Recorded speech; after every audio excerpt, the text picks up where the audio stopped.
Las palabras todavía resuenan en mi cabeza como una campana chueca que no deja de sonar. Ahí viene la marrana.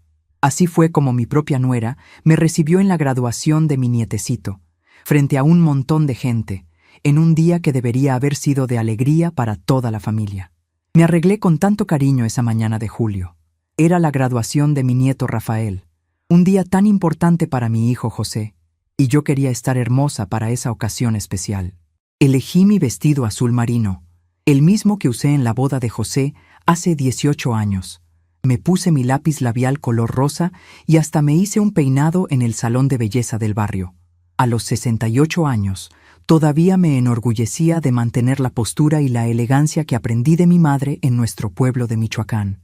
Llegué a la secundaria puntualmente, cargando el regalo que compré para Rafael con tanto cuidado, un reloj dorado que me costó casi toda mi pensión del mes.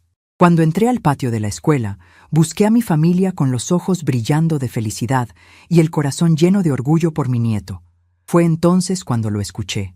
La risa estridente de Carmen resonó por todo el patio, seguida de su voz alta y burlona. «Mira, ahí viene la cochina. Pensé que ya no vendría». El silencio que siguió fue ensordecedor, pero pronto se quebró con las risas de los otros familiares de Carmen, que estaban ahí reunidos. Sentí como si el suelo se hubiera abierto debajo de mis pies. Todas las otras madres y abuelas se voltearon a mirarme, susurrando entre ellas, y me di cuenta de que me había convertido en el espectáculo de la fiesta. Mi propio hijo José estaba ahí, justo al lado de su esposa, y no dijo ni una sola palabra en mi defensa. Simplemente desvió la mirada, como si no me conociera. En ese momento sentí una tristeza tan profunda en el pecho que pensé que mi corazón se iba a parar de latir. Respiré profundo, levanté la barbilla y caminé hacia ellos con toda la dignidad que logré reunir. «Buenas tardes, familia», dije con voz firme, aunque mi alma estuviera hecha pedazos. Le entregué el regalo a Rafael, quien me dio un abrazo rápido y susurró un «Gracias, abuelita», casi avergonzado. Durante toda la ceremonia me quedé sentada sola, 3 filas atrás de mi propia familia, viendo desde lejos el momento que debería haber sido nuestro. Carmen siguió haciendo comentarios maliciosos durante toda la ceremonia y después en la convivencia, siempre lo suficientemente alto para que yo escuchara, siempre seguidos de risas de sus parientes. Por lo menos se arregló hoy. Debe haber gastado toda su pensión en ese vestido. Pobrecito de José, cargar con ese peso en los hombros. Cada palabra me llegaba como un rayo, pero permanecí en silencio, con lágrimas corriendo discretamente por mi cara. La historia de mi vida con José había comenzado cuando apenas tenía 20 años y me quedé embarazada. Su padre, Miguel, nos abandonó cuando José tenía apenas 2 añitos, diciendo que no estaba listo para ser responsable de una familia. Me quedé sola en la Ciudad de México, sin familia cerca, trabajando como costurera en una fábrica del centro para mantener a mi hijito. Durante más de 30 años trabajé en esa fábrica, levantándome a las 5 de la mañana para alcanzar a dejar a José en la guardería antes de mi turno. Mis manos se llenaron de cicatrices de tanto manejar las máquinas de coser, pero cada herida valía la pena cuando veía a mi hijo crecer sano y fuerte. Cuando José empezó la preparatoria, trabajé turnos dobles para poder pagarle una escuela privada donde tuviera mejores oportunidades. Durante esos años difíciles, rechacé varios pretendientes buenos que se interesaron en mí. Estaba Roberto, el mecánico del taller de la esquina, que me cortejaba con flores y me prometía un hogar estable para José y para mí. También estaba Arturo, un viudo con 2 hijas que trabajaba en la misma fábrica y me trataba con mucho respeto y cariño. Pero yo había tomado la decisión de dedicarme completamente a mi hijo, de ser padre y madre para él, de asegurarme de que tuviera todo lo que yo no pude tener cuando era niña en mi pueblito de Michoacán. Cada peso que ganaba iba directo para la educación de José, para su ropa, para sus útiles escolares, para las clases de inglés extra que tomaba los sábados. Cuando José se graduó de la preparatoria con honores, vendí mis aretes de oro que eran lo único valioso que me había dejado mi madre para poder pagar su inscripción en la universidad. Él quería estudiar administración de empresas, y aunque la colegiatura era carísima, yo trabajé incluso los fines de semana haciendo costuras a domicilio para completar el dinero. Durante los 5 años que duró su carrera, viví prácticamente de frijoles y tortillas para que él pudiera comer bien, tener libros nuevos y no trabajar para poder concentrarse en sus estudios. Cuando se tituló, fue el día más orgulloso de mi vida. Ver a mi hijo con su título universitario, sabiendo que todo había sido posible por mi sacrificio, me llenó de una satisfacción que no cambiaría por nada. José consiguió un buen trabajo en una empresa constructora apenas se graduó, y por fin pudimos vivir con más tranquilidad económica. Él insistió en que dejara la fábrica y me quedara en casa descansando, pero yo seguí trabajando algunos años más porque quería tener mis propios ahorros para no ser una carga para él. Fue durante esa época cuando conoció a Carmen en una fiesta de la oficina. Carmen trabajaba como secretaria en la misma empresa. Era una mujer guapa, de 25 años, con estudios de preparatoria y una familia de clase media que vivía en una colonia mejor que la nuestra. Desde el principio, noté que Carmen me veía con cierto desprecio, como si yo fuera una campesina ignorante que no merecía tener un hijo tan exitoso como José. Cuando José me presentó a Carmen oficialmente como su novia, traté de tratarla con todo el cariño y respeto posible. Le preparé sus comidas favoritas cuando venía a visitarnos. Le regalé un rebozo de Michoacán que había tejido mi propia madre, y siempre procuré hacer que se sintiera bienvenida en nuestra casa. Pero Carmen nunca correspondió esa amabilidad. Siempre encontraba defectos en mi comida, criticaba la decoración de la casa y hacía comentarios sobre lo anticuados que eran nuestros muebles. José, completamente enamorado, no se daba cuenta de estas pequeñas crueldades, o si se daba cuenta, prefería ignorarlas para mantener la paz. Cuando decidieron casarse, vendí mi máquina de coser antigua, que había sido mi herramienta de trabajo durante décadas, para ayudar con los gastos de la boda.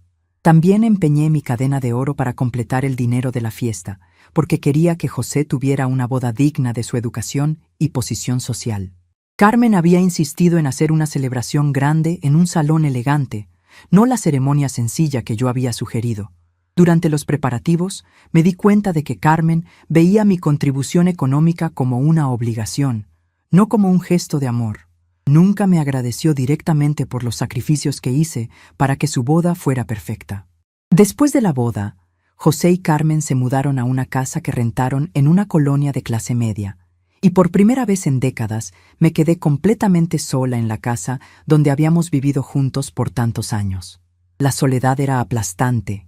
Los domingos se volvieron especialmente difíciles, porque José venía a visitarme con Carmen, pero las visitas se sentían forzadas y tensas.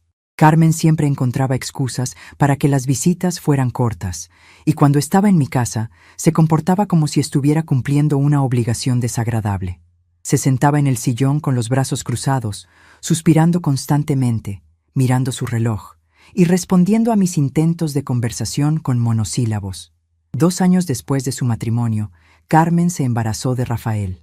Durante el embarazo, traté de acercarme a ella ofreciéndole mi ayuda y experiencia como madre, pero ella siempre rechazaba mis consejos diciendo que los tiempos habían cambiado y que ella tenía información más moderna de sus doctores y libros.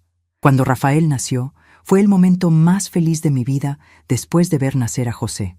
Finalmente tenía un nieto, una nueva oportunidad de amar y ser amada incondicionalmente. Pero Carmen controlaba cada aspecto de mi relación con Rafael, limitando mis visitas, criticando los regalos que le traía y siempre haciendo comentarios sobre mis métodos anticuados de cuidar niños. Cuando Rafael cumplió 5 años, José y Carmen enfrentaron problemas económicos serios. La empresa donde trabajaba José redujo personal y él se quedó sin empleo por varios meses. Inmediatamente, sin que me pidieran ayuda, les ofrecí todo el dinero que tenía ahorrado, 50,000 pesos que había guardado durante años, trabajando extra y viviendo con lo mínimo.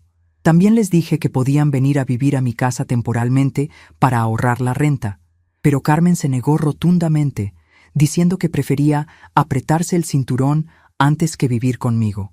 José aceptó el dinero con lágrimas en los ojos, prometiéndome que me lo devolvería tan pronto como encontrara trabajo, pero cuando finalmente consiguió un empleo mejor, nunca más se habló de devolverme ese dinero.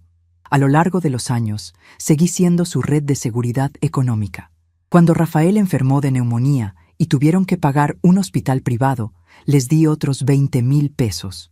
Cuando quisieron cambiar de casa a una colonia mejor, les presté 30,000 pesos para el enganche. Cuando Carmen decidió estudiar una carrera técnica en computación, pagué toda su colegiatura, porque José me dijo que sería bueno para el futuro económico de la familia. Cada vez que necesitaban dinero, yo encontraba la manera de conseguirlo, vendiendo mis pocas joyas, trabajando extra o usando mis ahorros de pensión. Nunca les negué nada, porque para mí, ayudar a mi hijo y a mi nieto era la razón de mi existencia. Pero a medida que pasaron los años, noté que las visitas se volvían cada vez más espaciadas y menos cálidas. Carmen ya ni siquiera fingía que le daba gusto verme. Llegaba a mi casa y inmediatamente empezaba a reorganizar mi cocina para que funcionara mejor. Cambiaba de lugar mis adornos porque se veían más modernos así y criticaba abiertamente mi forma de vestir, de hablar y hasta de caminar.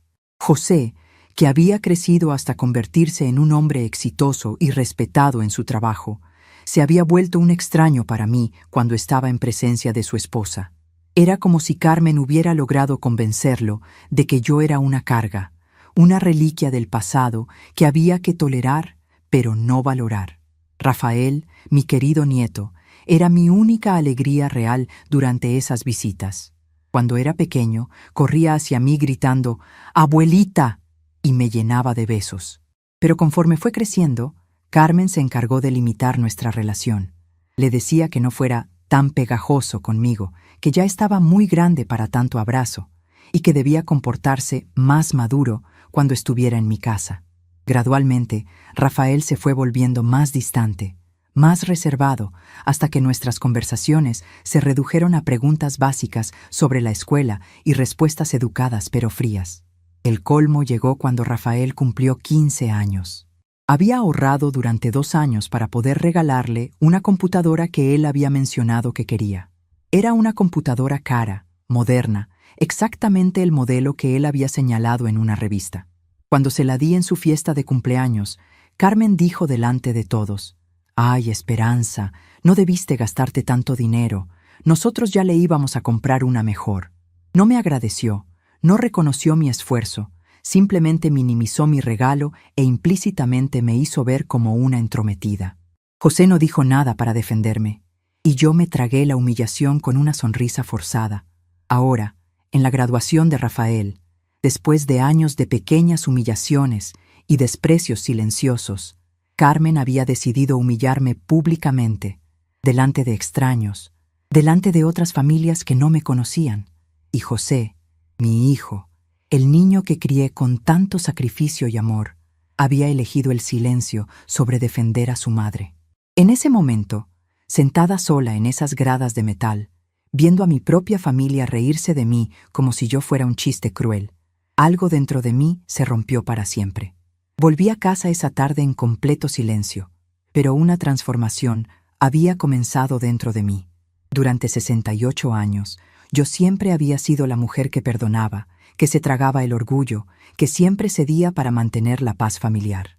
Había criado a mi hijo sola después de que su padre nos abandonara. Había trabajado como costurera durante más de 30 años para darle todo lo que podía. Había pagado su universidad vendiendo hasta mis pocas pertenencias de valor. Cuando se casó con Carmen, abrí mi casa y mi corazón para ella durante sus visitas frecuentes, incluso cuando me di cuenta de que ella me veía como un estorbo. Pero lo que pasó en la graduación fue diferente. Fue humillación pública, fue crueldad gratuita, fue el momento en que me di cuenta de que para ellos yo ya no era familia, era motivo de vergüenza. Pero lo que ellos no sabían era que esa humillación sería la última falta de respeto que yo aguantaría en silencio. Algo había despertado en mí, una fuerza que no sabía que tenía, una dignidad que había estado dormida durante años de permitir que me trataran como ciudadana de segunda clase en mi propia familia. Los días que siguieron a la graduación fueron los más largos de mi vida, llenos de un silencio que me dolía más que cualquier grito. Traté de hablar con José sobre lo que había pasado, pero él siempre encontraba una excusa para no escucharme. «Mamá, usted está exagerando», me decía cuando lograba acorralarlo por algunos minutos en la cocina de mi casa. Carmen estaba nerviosa con la organización de la fiesta, no quiso decir nada malo, pero yo sabía que se estaba mintiendo a sí mismo. Veía en sus ojos la vergüenza de lo que había presenciado, la cobardía de no haberme defendido cuando más lo necesité. Era como si nuestros años de historia juntos no significaran nada ante la aprobación de una mujer que lo hacía sentirse joven e importante. Carmen, por su parte, hacía todo lo posible por ignorarme completamente cuando venía de visita, pasando junto a mí como si yo fuera parte de los muebles, como si fuera invisible. Durante esas noches de insomnio que siguieron, las memorias empezaron a atormentarme como fantasmas del pasado. Recordaba todas las veces que abrí mi casa para ellos cuando tenían problemas económicos, de cómo vendí mis muebles antiguos de Michoacán para ayudar con el enganche de su casa cuando se mudaron al barrio de clase media donde ahora vivían, de cuántas noches pasé cuidando a Rafael enfermo para que ellos pudieran salir a divertirse. Recordaba cada sacrificio que hice, cada no que me dije a mí misma para poder decirles sí a ellos. Cuando José cumplió 18 años, yo podría haberme casado con Roberto, el mecánico bueno que me cortejaba desde hacía años, pero elegí dedicarme completamente a mi hijo. Cuando él se fue a la universidad, yo podría haber vendido la casa grande y comprado un departamento más pequeño para vivir con más comodidad, pero mantuve todo como estaba para que él siempre tuviera un hogar al cual regresar. Una tarde de esas, mientras organizaba el cajón de la cómoda donde guardaba mis documentos importantes, encontré una carpeta vieja con todos los recibos y comprobantes de todo lo que gasté para ayudar a José a lo largo de los años. Eran décadas de sacrificios documentados, colegiaturas de la universidad que pagué vendiendo mis pocas joyas, préstamos que le hice para su primer carro, dinero que le di para su boda con Carmen, el enganche de su casa actual, los gastos médicos de Rafael cuando estuvo hospitalizado, la colegiatura de la carrera técnica de Carmen y tantas otras cosas que había olvidado. Cuando sumé todo, descubrí que durante mi vida entera había invertido en mi hijo el equivalente a una casa completa en una colonia decente. Yo podría haber comprado una casa más pequeña solo para mí y vivido cómodamente el resto de mis días, pero elegí invertir en su futuro. Y en ese momento, sosteniendo todos esos papeles amarillentos en mis manos temblorosas, algo dentro de mí finalmente se quebró para siempre. Las memorias más dolorosas venían por las madrugadas, cuando el silencio de la casa me permitía recordar con claridad cristalina cada momento de humillación que había soportado durante años. Recordaba la primera Navidad después de que José se casó con Carmen. Yo había preparado la cena navideña tradicional de nuestra familia, pozole rojo, tamales de dulce que había aprendido a hacer de mi madre, y el ponche con frutas que José adoraba desde pequeño. Carmen llegó con una charola de sushi comprada en un restaurante caro y anunció que era mejor comer algo más moderno para la ocasión. José, tratando de mantener la paz, dijo que comeríamos ambas cosas, pero durante toda la cena, Carmen hizo comentarios sobre lo pesada que era la comida tradicional mexicana y lo poco saludables que eran mis recetas. Yo me quedé callada, tragándome la humillación junto con mis propios tamales. Recordaba también el día en que Rafael cumplió 10 años, y yo llegué a su fiesta con un pastel de 3 leches que había hecho con mis propias manos, usando la receta secreta de mi abuela de Michoacán. Había trabajado toda la noche anterior para que quedara perfecto, decorándolo con fresas frescas y flores de betún que aprendí a hacer en un curso de repostería que tomé especialmente para sorprender a mi nieto. Cuando llegué a la fiesta, Carmen ya había comprado un pastel de una pastelería francesa carísima del centro comercial. «Ay, Esperanza», me dijo delante de todos los invitados. «No te hubieras molestado, ya teníamos todo organizado». Mi pastel casero se quedó sin tocar en una esquina de la mesa, mientras todos los niños comían el pastel comprado. Rafael, mi dulce nieto, se acercó a mí en secreto y me dijo: «Abuelita, tu pastel se ve más rico». Pero esas palabras de consuelo no pudieron borrar la vergüenza que sentí ese día. Esa misma noche, después de la fiesta de Rafael, mientras lavaba los platos en mi cocina solitaria, encontré una nota que se había caído del bolso de Carmen. Era una lista de compras, pero al reverso había escrito algo que me heló la sangre. Hablar con José sobre limitar las visitas de su mamá. Ya es demasiado pegajosa con Rafael y nos está estorbando. Me quedé parada en la cocina durante 1 hora completa, con esa nota en las manos, sintiendo como si me hubieran dado una bofetada. Carmen no solo me odiaba en silencio, sino que estaba planeando activamente separarme de mi nieto y convencer a mi propio hijo de que yo era una molestia en sus vidas. Los recuerdos siguieron llegando como una avalancha imparable. El día en que José se enfermó de apendicitis y lo llevaron de emergencia al hospital, Carmen no se molestó en llamarme hasta el día siguiente, después de que la cirugía ya había terminado. «Se me olvidó avisarte», fue toda su explicación. Yo llegué al hospital corriendo, con el corazón en la garganta, esperando encontrar a mi hijo en estado grave, solo para descubrir que ya estaba fuera de peligro y que Carmen había decidido que yo no era lo suficientemente importante como para estar presente durante la emergencia. José, sedado por los medicamentos, me recibió con una sonrisa débil y me dijo: «Mamá, qué bueno que viniste», sin saber que Carmen había tratado de mantenerme alejada del momento más vulnerable de su vida. También recordé el día en que Rafael participó en su primera obra de teatro escolar. Yo había estado practicando sus líneas con él durante semanas, ayudándole a memorizar su papel de soldado mexicano en una obra sobre la independencia. El día de la presentación, llegué al teatro de la escuela con flores para mi nieto y una cámara desechable para tomar fotos. Carmen me vio llegar e inmediatamente se acercó a mí. «Esperanza, José y yo ya apartamos lugares en la primera fila. Tú puedes sentarte atrás, ¿verdad? Es que invitamos a mis papás y no hay suficiente espacio».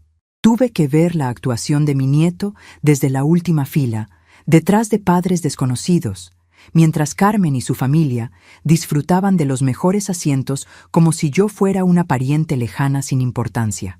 Pero quizás el recuerdo más doloroso de todos era del día en que cumplí 65 años.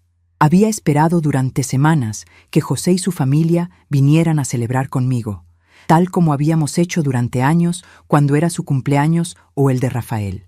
Preparé mole poblano, su comida favorita desde pequeño, compré cerveza Corona que a él le gustaba y até globos en la sala como habíamos hecho en sus cumpleaños cuando era niño. Esperé toda la tarde, mirando por la ventana cada vez que escuchaba un carro, arreglando y desarreglando la mesa, manteniendo la comida caliente por horas. A las 9 de la noche, José finalmente llegó, solo, con una pequeña caja envuelta en papel de regalo. «Lo siento, mamá», me dijo con cara de culpa. «Carmen no se sintió bien y Rafael tenía tarea, pero aquí está su regalo».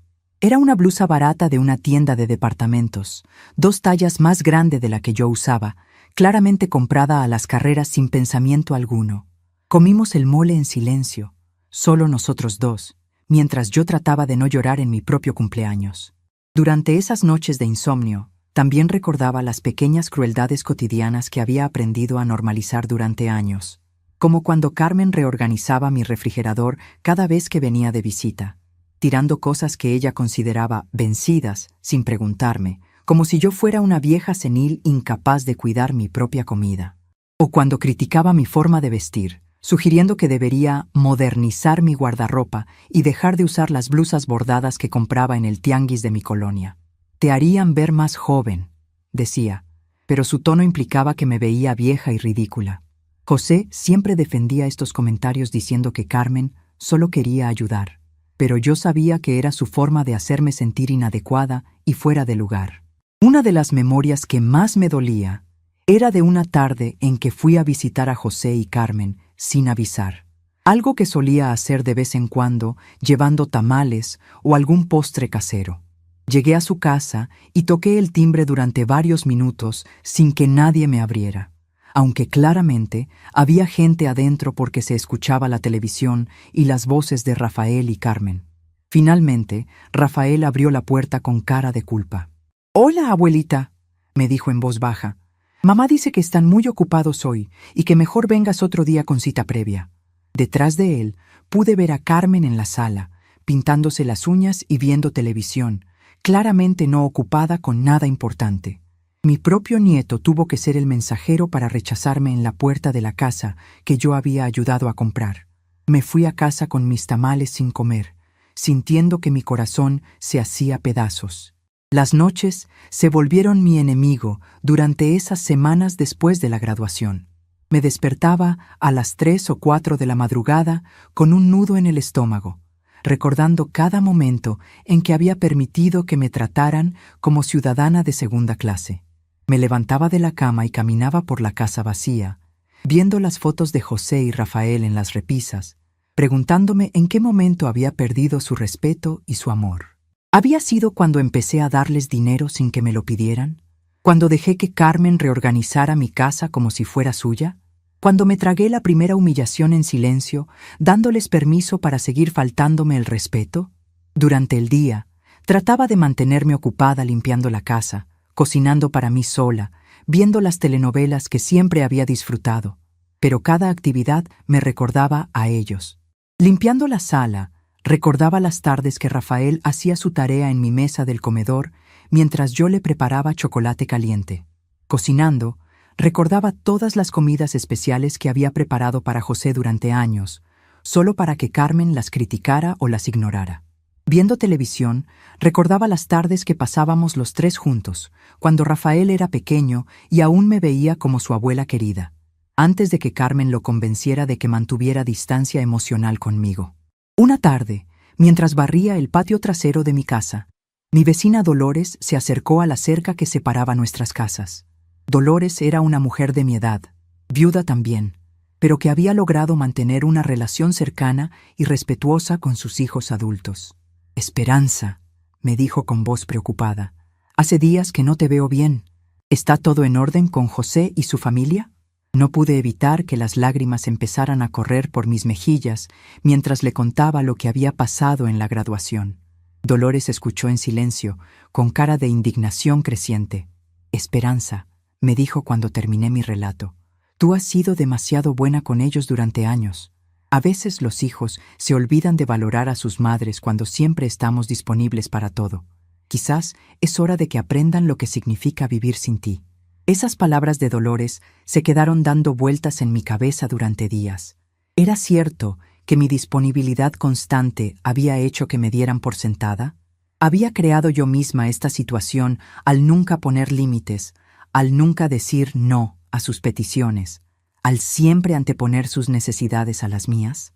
Empecé a recordar todas las veces que había cancelado mis propios planes para cuidar a Rafael cuando ellos querían salir. Todas las veces que había prestado dinero sin fecha de devolución. Todas las veces que había aceptado sus excusas cuando cancelaban visitas conmigo para hacer cosas más importantes. Me di cuenta de que durante años había enseñado a mi propia familia que yo no tenía valor propio, que existía únicamente para servirles y complacerles. Una semana después de la graduación, José vino a visitarme, pero no para preguntar por mis sentimientos o disculparse por lo que había pasado. Vino porque necesitaba que le prestara dinero nuevamente.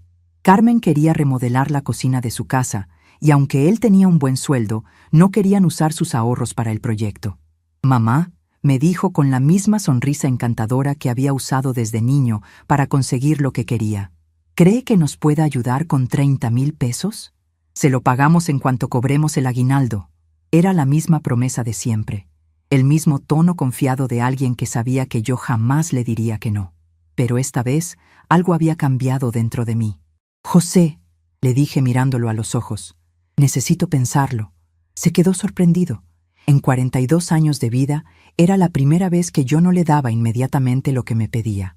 Esa noche, después de que José se fue confundido y un poco molesto por mi respuesta, me senté en la cocina con una taza de té de manzanilla y tomé la decisión más difícil de mi vida. No iba a seguir siendo la madre conveniente que aparecía cuando me necesitaban y desaparecía cuando me convertía en una molestia. No iba a seguir prestando dinero a gente que me veía como un banco personal sin sentimientos. No iba a seguir fingiendo que no me dolían sus humillaciones para mantener una paz falsa. Pero en lugar de gritar, de hacer escándalos o de tratar de forzar el amor que claramente ya no sentían por mí, elegí un camino diferente. Decidí usar la única cosa que ellos respetaban de verdad, mi dinero y mi apoyo incondicional. Durante todos esos años había sido su red de seguridad financiera y emocional, siempre presente cuando las cuentas apretaban, siempre dispuesta a ayudar sin pedir nada a cambio. Ahora era momento de que aprendieran lo que significaba vivir sin esa red. A la mañana siguiente, llamé a mi comadre Ana, la única persona en quien aún confiaba completamente. Ana era viuda como yo, pero había aprendido temprano a valorarse y nunca permitió que nadie la faltara el respeto, ni siquiera su propia familia. Esperanza, me dijo cuando le conté lo que había decidido. Has sido demasiado buena para tu propio bien durante años. Ya es hora de que pienses en ti misma. Juntas empezamos a planear mi salida estratégica de una vida que se había vuelto una prisión emocional. Primero, fui al banco y descubrí que José aún estaba registrado como beneficiario de mi cuenta principal, teniendo acceso a mis extractos y movimientos financieros. Inmediatamente, cancelé esa autorización y abrí una cuenta nueva en otro banco del centro de la ciudad. Después, busqué a un abogado para revisar todos los documentos donde había puesto a José como beneficiario o apoderado, incluyendo mi testamento, mis seguros de vida y mis propiedades.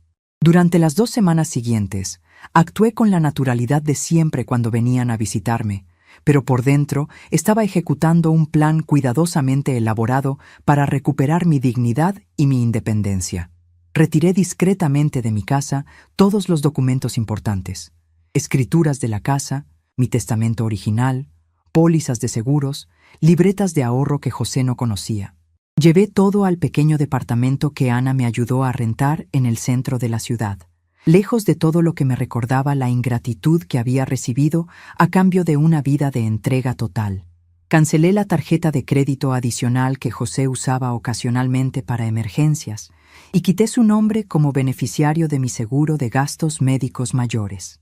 Cada acción era pequeña, silenciosa, pero simbólica de una mujer que estaba retomando el control de su propia vida después de décadas de vivir únicamente para otros. El momento de la verdad llegó cuando Carmen se dio cuenta de que algo estaba diferente. Había tratado de usar la tarjeta de crédito adicional para comprar muebles para su remodelación y la tarjeta fue rechazada en la tienda. José vino a buscarme esa misma tarde, pero no para preguntarme sobre mis sentimientos o para disculparse por años de faltas de respeto. Vino para reclamarme por qué la tarjeta había sido cancelada. «Mamá, ¿qué está pasando?» Carmen no pudo comprar los muebles y quedó muy mal delante de la vendedora. Miré a mi hijo, el niño que crié con tanto amor, el hombre que eduqué para ser íntegro y respetuoso, y vi únicamente a alguien preocupado por sus propias conveniencias. «José», le dije con una calma que me sorprendió a mí misma, «he decidido hacer algunos cambios en mi vida financiera. Ya no voy a ser responsable de los gastos de una familia que me ve como una vergüenza pública». Él se quedó callado, procesando mis palabras, y en ese silencio terrible entendí que el niño que había criado con tanto sacrificio se había convertido en un extraño que únicamente me valoraba por lo que podía hacer por él económicamente. Esa noche, después de la conversación con José sobre la tarjeta cancelada, me senté sola en mi cocina y tomé la decisión más importante de mis 68 años de vida. No iba a seguir siendo la madre conveniente que aparecía cuando me necesitaban y se hacía invisible cuando me convertía en una molestia. No iba a seguir prestando dinero a personas que me veían como un banco personal sin sentimientos. No iba a seguir fingiendo que no me dolían sus humillaciones solo para mantener una paz falsa que únicamente me beneficiaba a mí misma con migajas de cariño fingido. Pero en lugar de gritar, de hacer escándalos o de tratar de forzar el amor que claramente ya no sentían por mí, elegí un camino diferente y mucho más efectivo. Decidí usar la única cosa que ellos realmente respetaban de mí, mi dinero y mi apoyo incondicional. Durante todos esos años, había sido su red de seguridad financiera, siempre presente cuando las cuentas apretaban, siempre dispuesta a ayudar sin pedir nada a cambio excepto un mínimo de respeto que nunca llegó. A la mañana siguiente, muy temprano, llamé a mi comadre Ana y le dije que estaba lista para ejecutar el plan que habíamos estado discutiendo. Ana llegó a mi casa antes de las 8, vestida elegantemente como siempre, pero con una expresión de determinación que me tranquilizó inmediatamente. «Esperanza», me dijo mientras tomábamos café en mi cocina, «lo que vas a hacer requiere mucho valor, pero es lo correcto. Tus hijos necesitan aprender que las madres no somos objetos desechables». Juntas, comenzamos a revisar todos los documentos financieros que tenía esparcidos sobre la mesa. Estados de cuenta bancarios, pólizas de seguros, escrituras de propiedades, testamento, libretas de ahorro que José ni siquiera sabía que existían. Lo primero que hicimos fue ir al banco donde tenía mi cuenta principal. El gerente, el señor Rodríguez, me conocía desde hacía más de 20 años porque ahí había depositado mi sueldo de la fábrica durante décadas. Cuando le expliqué que quería cerrar esa cuenta y abrir una nueva en otro banco, se sorprendió. «Señora Esperanza», me dijo, «¿está segura? Esta cuenta tiene muchos beneficios por su antigüedad». Pero yo estaba decidida. José tenía acceso a esa cuenta como beneficiario, podía ver todos mis movimientos y yo quería mi independencia financiera completa. «Señor Rodríguez», le dije con una firmeza que me sorprendió, «quiero cerrar esta cuenta hoy mismo y retirar todo el dinero en efectivo». Eran más de 200,000 pesos que había ahorrado durante años, viviendo con lo mínimo para poder ayudar a mi familia cuando lo necesitaran. Después del banco, fuimos a visitar al licenciado Martínez, un abogado que Ana me había recomendado y que se especializaba en asuntos familiares. Era un hombre mayor, de aproximadamente mi edad, que me trató con el respeto y la dignidad que había olvidado que merecía. Le expliqué mi situación. Años de apoyo financiero incondicional, humillaciones constantes y la decisión de recuperar mi independencia. «Señora Esperanza», me dijo después de revisar todos mis documentos, «usted tiene todo el derecho legal de cambiar sus beneficiarios y cancelar cualquier autorización que haya dado. Además, esta casa está únicamente a su nombre, así que nadie puede forzarla a hacer nada que no quiera». Me ayudó a redactar un nuevo testamento donde cambiaba todos los beneficiarios, dejando mi casa y mis ahorros a una fundación de ayuda a mujeres mayores abandonadas por sus familias. Durante esa semana, actué con la misma naturalidad de siempre cuando José y Carmen venían de visita, pero por dentro estaba ejecutando cada paso de mi plan de liberación. Retiré discretamente de mi casa todos los documentos importantes, las escrituras originales de la casa, mi testamento anterior, pólizas de seguro de vida, libretas de ahorro que tenía guardadas desde hacía años y hasta las facturas de todos los electrodomésticos que había comprado. Llevé todo al pequeño departamento de 2 recámaras que Ana me había ayudado a rentar en el centro de la ciudad, en un edificio modesto pero limpio, donde nadie me conocía y donde podría empezar de nuevo sin cargar el peso de ser la mamá conveniente de alguien.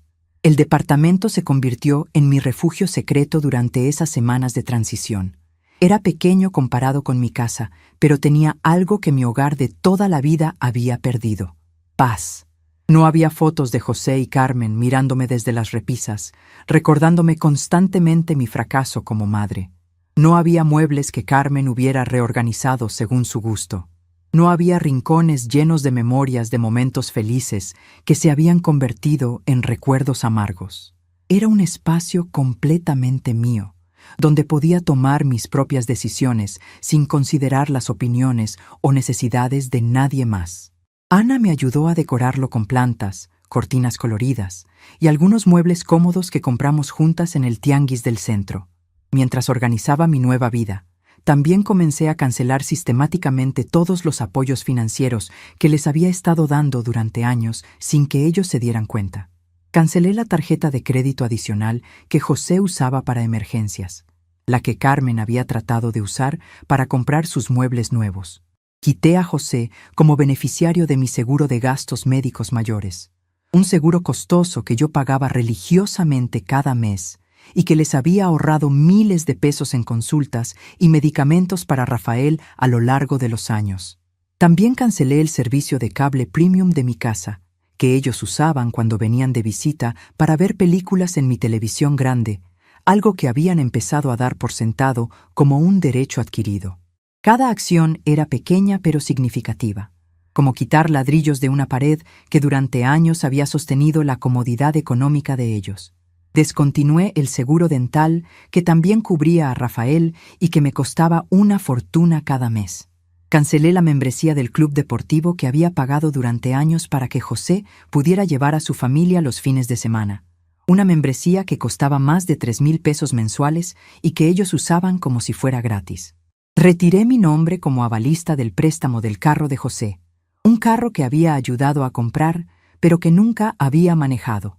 Cada cancelación era simbólica de una mujer que estaba retomando el control de su vida financiera después de décadas de vivir únicamente para facilitar la vida de otros. Durante esos días de transición, Carmen comenzó a notar que algo estaba diferente, pero no sabía exactamente qué.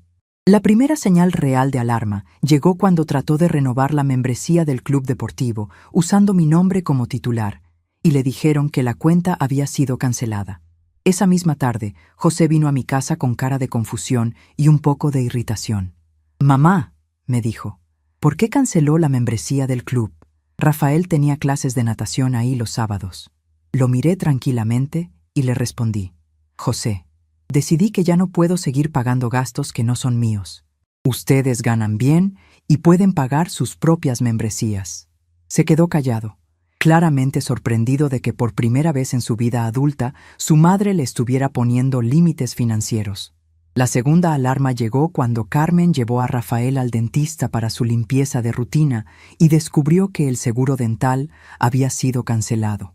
La cuenta de la consulta, que normalmente no les costaba nada, fue de 1,500 pesos. Carmen llegó a mi casa esa misma tarde, algo que rara vez hacía sin José presente, y me enfrentó directamente. «Esperanza», me dijo con un tono que revelaba más irritación que preocupación. «¿Por qué canceló el seguro dental de Rafael? Nos acaba de costar una fortuna una simple limpieza». La miré a los ojos y le respondí con una calma que me sorprendió. «Carmen, ese seguro cuesta 2,000 pesos mensuales. Creo que ustedes pueden pagarlo si es importante para ustedes». Se fue de mi casa sin despedirse, claramente molesta de que su suegra conveniente estuviera empezando a comportarse de manera inconveniente. Pero mi plan tenía una dimensión mucho más profunda que simplemente cancelar servicios. Durante esas semanas comencé a documentar meticulosamente todo el dinero que había invertido en ellos a lo largo de los años. Con la ayuda del licenciado Martínez, reuní todos los recibos, todas las transferencias bancarias, todos los préstamos que nunca me habían devuelto. El total fue devastador. En 20 años de matrimonio de José, yo había invertido en su familia el equivalente a 2 casas pequeñas. Habían sido 140,000 pesos en préstamos directos que nunca me pagaron, 80,000 pesos en gastos de su boda que nunca me reembolsaron, 60,000 pesos en el enganche de su casa actual, 40,000 pesos en colegiaturas y cursos diversos, y otros 100,000 pesos en gastos médicos, emergencias, reparaciones de su carro, y 1,000 cosas más que había pagado sin llevar cuenta. El licenciado Martínez me ayudó a preparar un documento legal detallado que especificaba cada peso que les había prestado o regalado durante años, con fechas, conceptos y cantidades exactas. «Señora Esperanza», me dijo, «esto no es para demandarlos, sino para que usted tenga claridad sobre lo que ha invertido y ellos entiendan el valor real de su apoyo cuando ya no lo tengan». Era un documento de 28 páginas que mostraba claramente cómo durante 2 décadas yo había sido prácticamente la socia financiera silenciosa de una familia que me veía como una carga vergonzosa. Una tarde, mientras organizaba los últimos detalles de mi plan, encontré en mi buró una foto vieja de José cuando tenía 5 años. Era una foto tomada en el bosque de Chapultepec durante uno de nuestros pocos paseos familiares antes de que su padre nos abandonara. En la foto, José me abrazaba con una sonrisa enorme, completamente feliz de estar conmigo. Por un momento, sentí una punzada de dolor tan fuerte que pensé que iba a cambiar de opinión sobre todo mi plan. Pero luego recordé la risada de Carmen en la graduación, recordé el silencio cobarde de José, recordé años de humillaciones pequeñas y grandes, y supe que ese niño de la foto se había convertido en un hombre que había elegido a una mujer cruel sobre su propia madre. Guardé la foto en una caja con otros recuerdos que ya no quería ver todos los días. El momento decisivo llegó una semana después, cuando José vino a pedirme los 30,000 pesos para la remodelación de Carmen. Esta vez no vino con su sonrisa encantadora de siempre. Vino con cierta autoridad, como si fuera su derecho natural tomar mi dinero para los caprichos de su esposa. «Mamá», me dijo sentándose en el sillón donde solía sentarse su padre antes de abandonarnos, «necesitamos una respuesta sobre el préstamo. Carmen ya contrató al albañil y necesitamos el dinero para esta semana». La forma en que lo dijo, como una orden más que como una petición, confirmó todo lo que había estado pensando durante semanas. Para él, yo no era una madre que merecía respeto, sino un recurso financiero que debía estar disponible cuando lo necesitara. «José», le dije mirándolo directamente a los ojos, «no voy a prestarte ese dinero. De hecho, no voy a prestarte más dinero nunca». Se quedó callado durante un momento, como si no hubiera entendido mis palabras. «¿Cómo que no, mamá? Es solo un préstamo, como siempre». Ahí estaba la clave, como siempre. Para él, tomar mi dinero era tan natural como respirar, algo que había hecho durante años sin cuestionarse si yo tenía mis propios sueños y necesidades financieras.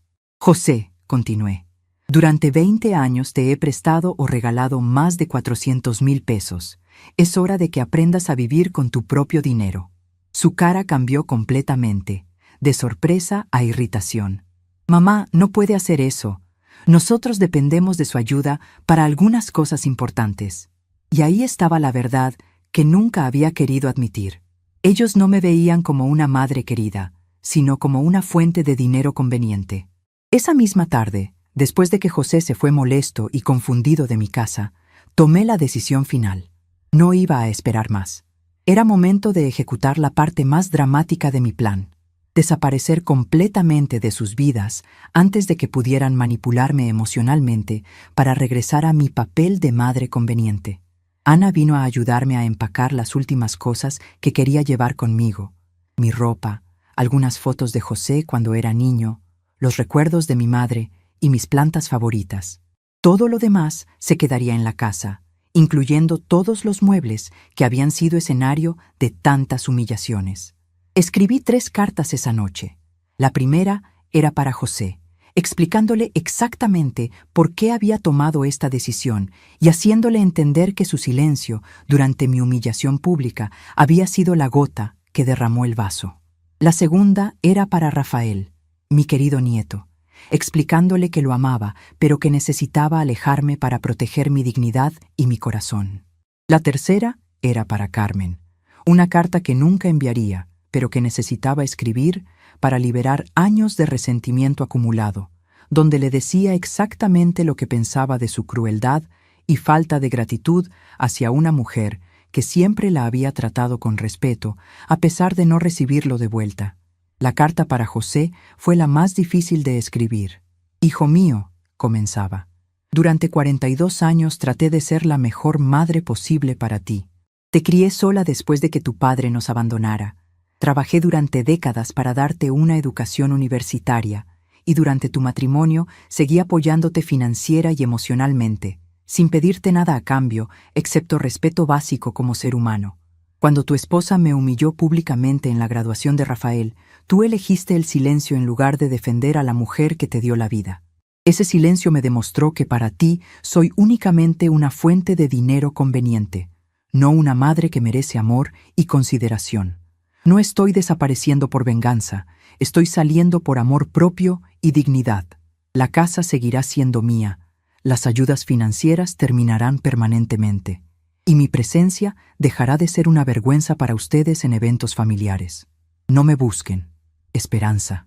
Junto con la carta, dejé el documento legal que detallaba todos los préstamos y regalos que les había dado durante años, así como las llaves de la casa y una lista de todas las cuentas que yo pagaba mensualmente y que ahora volverían a ser responsabilidad de ellos: la luz, el agua, el gas, el teléfono, el internet, el cable, seguros varios y mantenimiento general de la casa. También dejé cortadas en pedazos pequeños todas las tarjetas de crédito adicionales que tenían acceso a mis cuentas. Era mi manera de comunicarles que la época de la madre conveniente había terminado para siempre. Esa madrugada, a las 5 de la mañana, Ana llegó con un taxi para ayudarme con las últimas cajas. Mientras cerraba la puerta de la casa donde había vivido durante más de 30 años, sentí una mezcla extraña de tristeza y liberación. Tristeza por todo lo que había perdido, la relación con mi hijo, la cercanía con mi nieto, los sueños de una familia unida que nunca se cumplieron. Pero también una liberación profunda, como si me hubiera quitado un peso enorme de los hombros después de años de cargarlo sin quejarme. Por primera vez en décadas, nadie iba a poder humillarme, rechazarme o tratarme como ciudadana de segunda clase en mi propia vida. El taxi se alejó de la casa mientras el sol comenzaba a salir, y yo no volteé a mirar atrás ni una sola vez. La primera llamada llegó a las 8 de la mañana, apenas 3 horas después de que me hubiera instalado en mi nuevo departamento del centro de la ciudad. José había encontrado mi carta sobre la mesa del comedor, junto con el documento legal de 400,000 pesos que le había prestado y regalado durante años, las llaves de la casa y las tarjetas de crédito cortadas en pedazos pequeños. Su voz en el teléfono sonaba desesperada, confundida, como la de un niño que acaba de descubrir que las acciones tienen consecuencias. «Mamá, ¿dónde está? ¿Qué significa esta carta? No puede hacer esto». Pero yo no contesté. Dejé que el teléfono sonara hasta que se cansó de llamar. Ana estaba conmigo, preparando café en mi cocina nueva, y me dio una palmada de apoyo en el hombro. «Esperanza», me dijo, «es normal que te sientas mal por no contestar, pero recuerda por qué estás aquí. Ellos necesitan aprender que las madres no somos objetos que se pueden tratar mal y luego usar cuando les conviene». Durante los siguientes días, José llamó más de 50 veces a mi teléfono celular. Dejó mensajes de voz que iban desde la confusión hasta la irritación, desde las súplicas hasta las amenazas veladas. «Mamá, esto es ridículo. Usted no puede desaparecer así nada más. Tenemos responsabilidades juntos. Mamá, Carmen está muy preocupada y Rafael pregunta por usted todos los días. Mamá, si no contesta, voy a tener que reportarla como persona desaparecida». Pero la que más me dolió fue: «Mamá, no entiendo por qué está haciendo esto. Nosotros la queremos mucho». Era la primera vez en años que escuchaba esas palabras de su boca, pero llegaban demasiado tarde y sonaban demasiado convenientes para ser genuinas. Ana me contó que José había ido a su casa 3 veces durante esa primera semana, buscando información sobre dónde me había ido. La primera vez llegó solo, con cara de preocupación genuina. «Doña Ana», le dijo, «¿usted sabe dónde está mi mamá? Estoy muy preocupado por ella». Ana, siguiendo el plan que habíamos acordado, le dijo que no sabía nada y que también estaba preocupada. La segunda vez llegó con Carmen, y su actitud había cambiado completamente. Ya no era preocupación, era irritación. «Doña Ana», le dijo Carmen con su tono autoritario de siempre, «sabemos que usted sabe dónde está Esperanza. Esto ya se está volviendo ridículo y necesitamos que regrese a casa». Ana les respondió con la dignidad que yo había perdido durante años. Si Esperanza decidió irse, debe tener sus razones muy buenas. Quizás deberían reflexionar sobre cómo la han tratado en lugar de exigir que regrese. La tercera vez que fueron a casa de Ana, José llegó acompañado de Rafael. Era la primera vez que usaban a mi nieto como arma emocional, y eso me dolió más que todas sus llamadas juntas. Rafael tocó la puerta con sus 18 años recién cumplidos y le preguntó a Ana con voz quebrada: «Doña Ana, ¿mi abuelita está bien? Mis papás no me quieren decir qué pasó, solo que se fue sin avisar. Yo la extraño mucho». Ana me contó que casi se le rompió el corazón viendo la confusión genuina de mi nieto, pero se mantuvo firme. «Rafael», le dijo, «tu abuelita está bien, pero necesita tiempo para sí misma. Cuando seas más grande, vas a entender que a veces los adultos necesitamos tomar decisiones difíciles para proteger nuestra dignidad».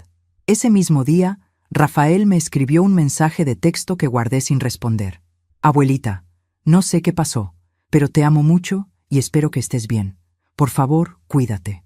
Mientras tanto, en mi nuevo departamento, comencé a experimentar una sensación extraña que no había sentido en décadas: libertad real. Me despertaba cuando mi cuerpo quería despertar, no cuando tenía que preparar el desayuno para visitas que no llegaban agradecidas. Comía lo que se me antojaba, no lo que sabía que le gustaba a José o lo que Carmen aprobaba. Veía mis telenovelas sin que nadie comentara que eran programas para viejas, Decoraba mis paredes con los colores que me gustaban sin que nadie sugiriera que sería mejor algo más moderno, y por primera vez en años gastaba mi dinero en mí misma sin sentir culpa. Me compré ropa nueva que me hacía sentir bonita, plantas para mi balcón pequeño, y libros de cocina con recetas de diferentes regiones de México que siempre había querido probar. Ana venía a visitarme 3 veces por semana, y juntas explorábamos la ciudad como 2 mujeres libres que no le debían explicaciones a nadie. Fuimos al Palacio de Bellas Artes a ver una exposición de arte popular mexicano. Caminamos por el centro histórico comiendo esquites y elotes.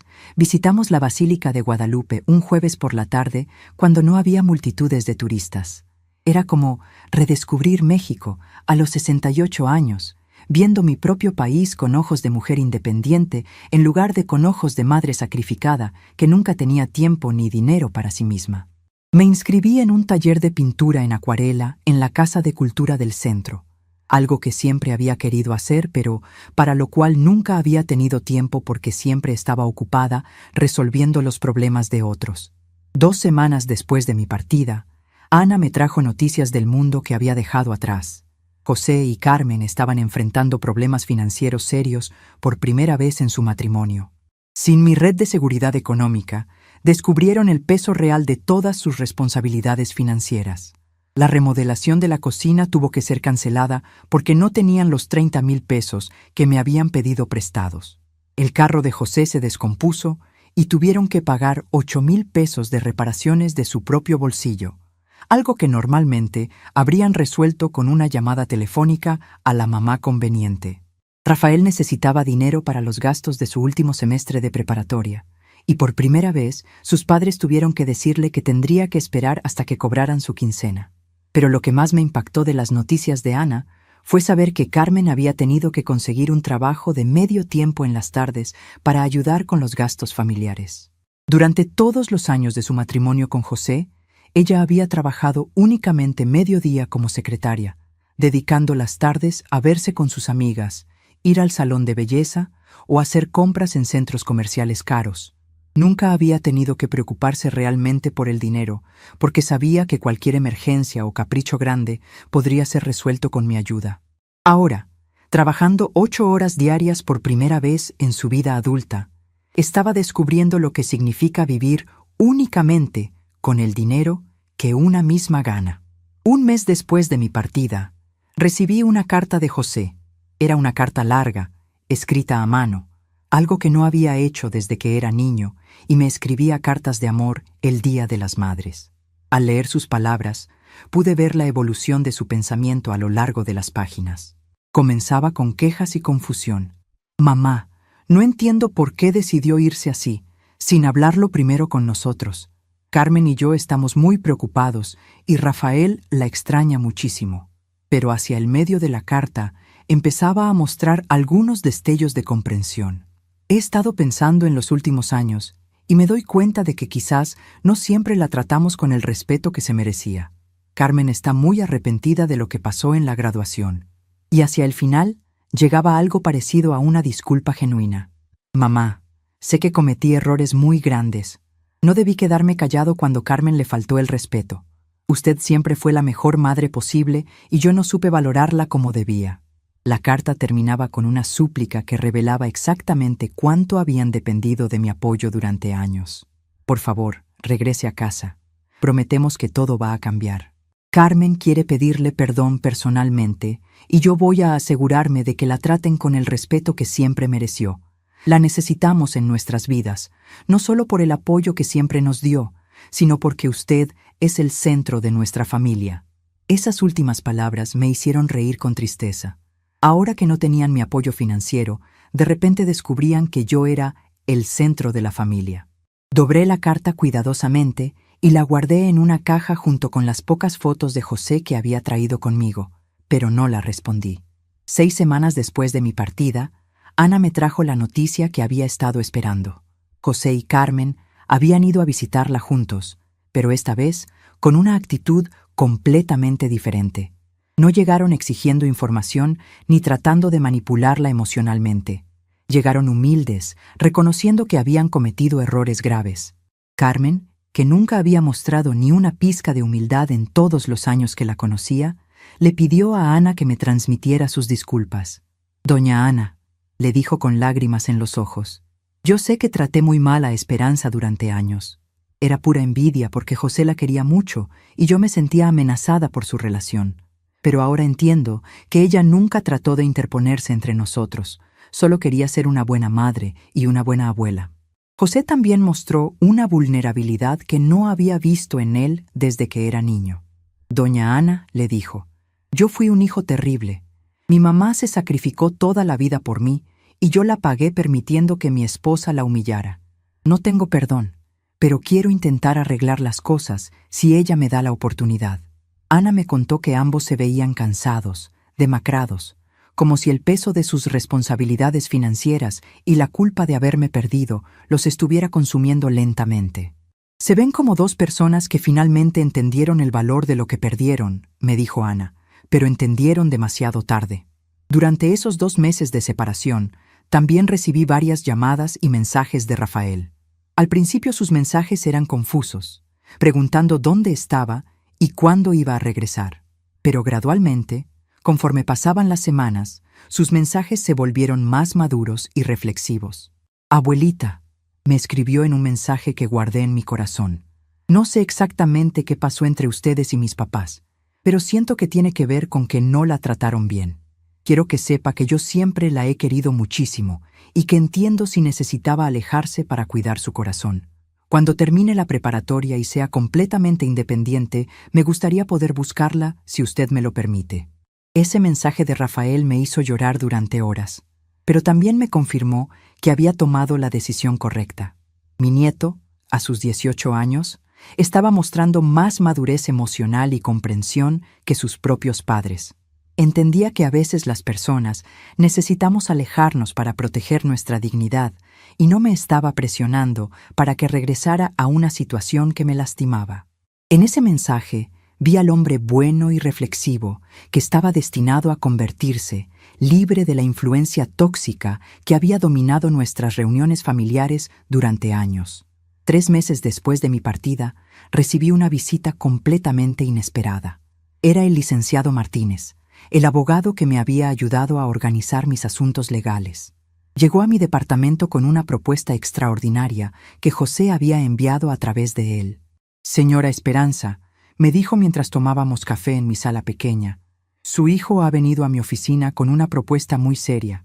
Quiere firmar un documento legal donde se compromete a devolverle todos los préstamos que le hizo durante años, con intereses, en pagos mensuales durante los próximos 10 años.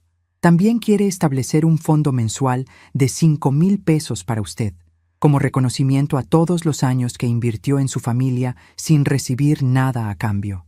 La propuesta era sorprendente por su especificidad y seriedad. José había calculado exactamente cuánto me debía: 420,000 pesos de préstamos directos, más 180,000 pesos en intereses que habría ganado ese dinero si lo hubiera invertido en lugar de prestárselo a él. 600,000 pesos en total, que se comprometía a pagarme en cuotas de 5,000 pesos mensuales durante 10 años, más otros 5,000 pesos mensuales adicionales como pensión alimenticia por el resto de mi vida. Era un reconocimiento financiero legal de todo lo que había invertido en su familia, algo que nunca pensé que vería. «Además», continuó el licenciado Martínez, «su hijo quiere que usted sepa que él y su esposa han comenzado terapia familiar para entender por qué fallaron tanto como familia y como personas. Carmen está viendo a un psicólogo para trabajar en sus problemas de inseguridad y control, y José está aprendiendo a poner límites sanos en su matrimonio para proteger las relaciones importantes de su vida, empezando por la relación con usted». Era la primera vez que escuchaba que estaban tomando acciones concretas para cambiar, no solo palabras bonitas y promesas vagas. Pero la parte más importante de la propuesta era una carta personal de José que el licenciado me entregó junto con los documentos legales. En esa carta, mi hijo finalmente reconocía la gravedad completa de sus errores. «Mamá, he pasado estos 3 meses pensando en todo lo que hice mal durante años. No fue solo la humillación de la graduación, fue permitir que Carmen la tratara mal en mi presencia durante años. Fue dar por sentado su apoyo financiero como si fuera mi derecho. Fue nunca preguntarle qué necesitaba usted o qué soñaba para su propia vida. Fue convertirla en una madre conveniente, en lugar de tratarla como la mujer extraordinaria que siempre fue. La carta continuaba. Entiendo si nunca me perdona, pero quiero que sepa que estos 3 meses sin usted han sido los peores de mi vida. No porque necesitemos su dinero, sino porque me di cuenta de que perdí a la persona más importante de mi mundo por ser un hijo egoísta y un grateful. Carmen y yo estamos cambiando de verdad, pero sabemos que los cambios tienen que demostrarse con acciones durante años, no solo con palabras bonitas. Si usted acepta darnos una oportunidad, prometemos que nunca más va a tener que sacrificar su dignidad para mantener la paz familiar. Después de leer la carta y revisar todos los documentos legales, le pedí al licenciado Martínez que me diera una semana para pensarlo. Era una decisión que cambiaría el resto de mi vida. Podía aceptar su propuesta y regresar a una familia que prometía tratarme mejor, con la seguridad financiera legal de que nunca más sería su banco personal. O podía mantener mi independencia nueva, mi dignidad recuperada y mi vida tranquila sin el drama de relaciones familiares complicadas. Ambas opciones tenían sus ventajas y sus riesgos, pero por primera vez en décadas, la decisión era completamente mía. Esa noche, sentada en mi balcón pequeño viendo las luces de la ciudad, me di cuenta de algo muy importante. Sin importar lo que decidiera sobre José y su familia, ya había ganado la batalla más importante de mi vida. Había recuperado mi dignidad, había aprendido a valorarme a mí misma y había demostrado que nadie tiene el derecho de tratarme mal, ni siquiera mi propio hijo. Esa noche, por primera vez en años, me fui a dormir sintiéndome completamente en paz conmigo misma, sabiendo que el resto de mi vida sería vivido en mis propios términos, con mi propia dignidad intacta, sin importar las decisiones que tomara sobre las relaciones con otros. 6 meses han pasado desde que tomé la decisión más importante de mis 68 años, y hoy, mientras escribo estas memorias en mi pequeño cuaderno nuevo, puedo decir con certeza que elegí correctamente. Después de una semana de reflexión profunda sobre la propuesta legal de José, tomé mi decisión final. No regresaría a mi vida anterior, pero tampoco cerraría completamente la puerta al futuro. Le dije al licenciado Martínez que aceptaba el acuerdo financiero, los 600,000 pesos que José se comprometía a pagarme durante 10 años, más la pensión mensual vitalicia de 5,000 pesos. Era justicia, no caridad. Era el reconocimiento legal de décadas de inversión emocional y financiera que nunca había recibido, pero dejaría claro que el dinero no compraría mi regreso automático a sus vidas. Mi respuesta a José fue simple pero firme. Acepto tu propuesta financiera porque es justa, no porque te esté perdonando. El perdón se gana con acciones consistentes durante años, no con promesas bonitas y contratos legales. Si realmente han cambiado, lo sabré con el tiempo. Mientras tanto, viviré mi propia vida con la dignidad que recuperé. No era un rechazo total, pero tampoco era la reconciliación fácil que él esperaba. Era exactamente lo que yo merecía: respeto incondicional a mis decisiones y mi espacio personal. Los primeros pagos llegaron puntualmente cada mes, depositados en mi cuenta nueva sin ceremonias ni condiciones. José cumplió su palabra financiera, lo cual era un buen comienzo, pero solo eso, un comienzo. Durante estos 6 meses he construido una vida completamente nueva que me llena de satisfacción de maneras que nunca imaginé posibles. Mi rutina diaria es simple pero profundamente mía. Me levanto cada mañana cuando mi cuerpo quiere despertar, no cuando otros necesitan que esté disponible.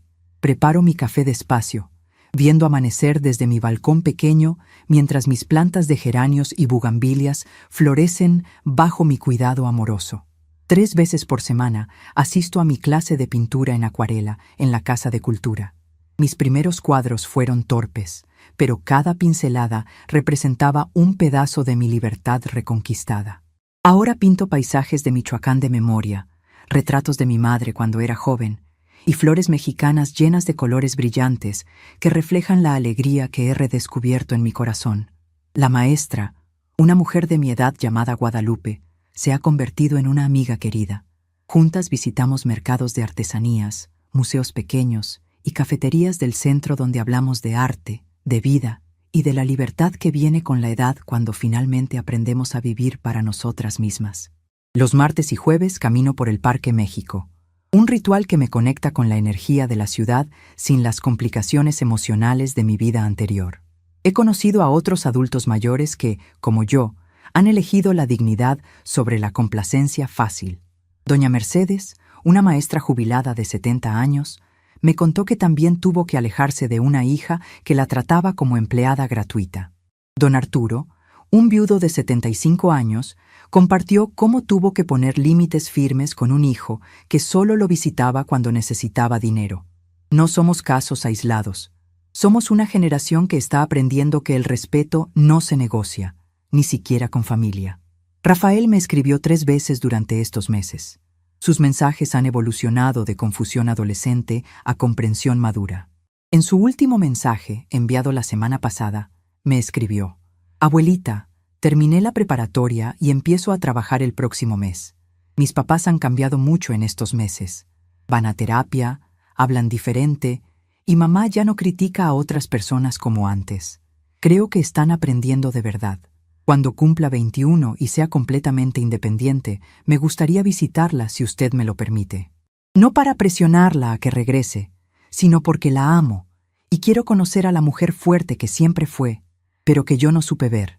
Ese mensaje me hizo llorar, pero fueron lágrimas de orgullo.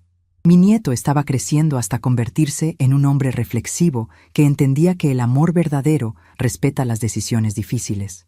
No me estaba chantajeando emocionalmente, ni prometiendo que todo sería diferente si yo regresaba. Simplemente me estaba ofreciendo su amor incondicional, sin condiciones ni expectativas. Le respondí por primera vez en 6 meses: «Rafael, estaré aquí cuando estés listo. El amor verdadero puede esperar el tiempo que sea necesario». Una tarde de la semana pasada, mientras organizaba mis cosas en el departamento que ahora se siente completamente como mi hogar, encontré la foto vieja de José cuando tenía 5 años, la misma que había guardado antes de mi partida. Por primera vez en meses, pude mirarla sin sentir dolor.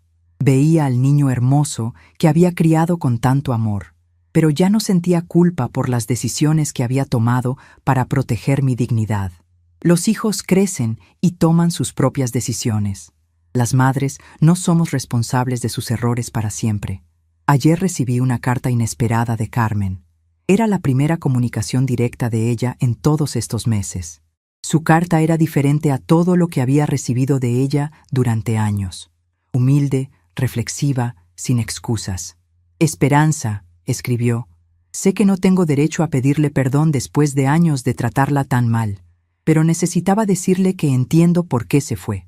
En terapia he estado trabajando en mis problemas de inseguridad y control, y me doy cuenta de que la traté mal porque tenía miedo de que José la quisiera más a usted que a mí.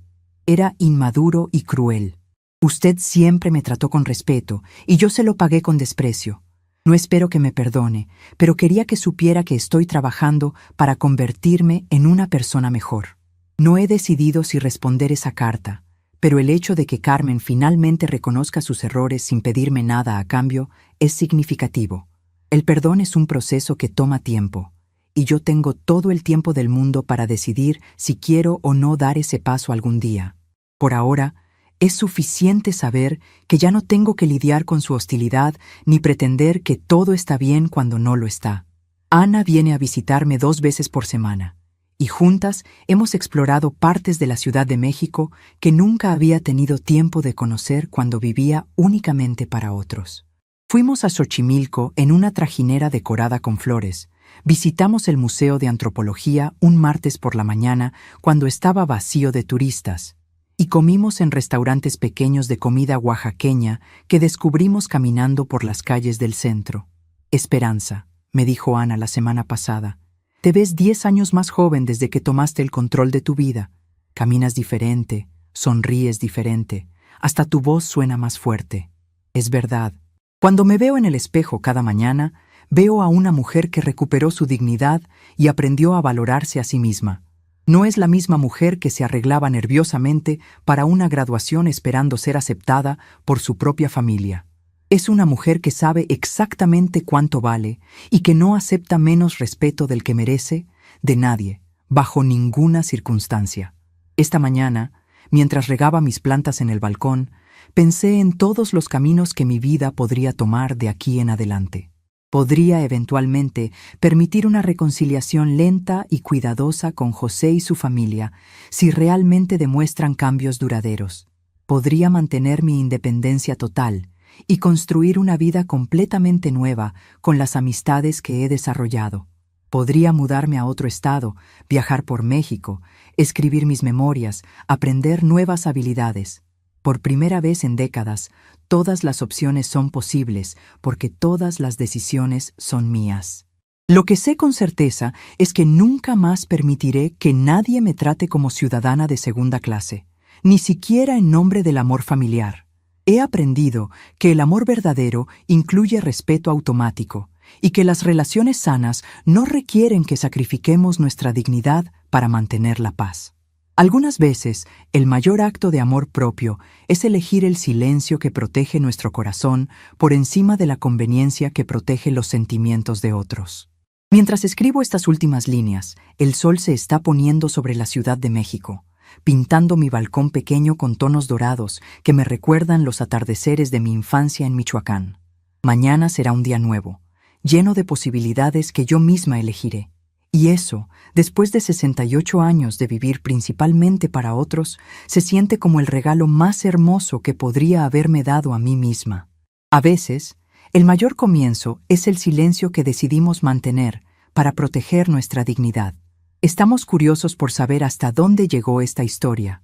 ¿Desde dónde nos estás viendo? Comenta aquí abajo.